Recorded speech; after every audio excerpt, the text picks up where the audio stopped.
Nifty 25,350ના કોલમાં best entry ક્યાં કરી શકાય? તો ભાઈ આ પ્રીમિયમમાં બેસ્ટ એન્ટ્રી મારા મત મુજબ આની રાઇટ વેલ્યુએશન 80 છે.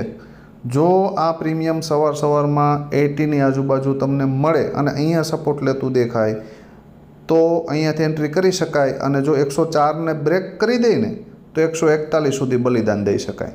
સેકન્ડ પોસિબિલિટી કે આ પ્રીમિયમ 62ની આજુબાજુ મળે અને ત્યાંથી એન્ટ્રી થાય અને 80ને બ્રેક કરી દે તો 104 અને એનાથી ઉપર નીકળે તો 141. આ પ્રીમિયમમાં ટોપ ઉપર એક જ કન્ડિશનમાં બાય કરી શકાય કે આ પ્રીમિયમ 120-130ની આજુબાજુ ગેપ અપ ઓપન થાય અને જો ડીપ આવીને 104એ સપોર્ટ લેતું દેખાય અને અહીંયાથી એન્ટ્રી કરો ને 104એ તો અહીંયાથી એન્ટ્રી કર્યા પછી 141ને બ્રેક કરે ને તો 178 અને 202 આવે ને તો એ કોઈ મોટી વાત છે નહીં.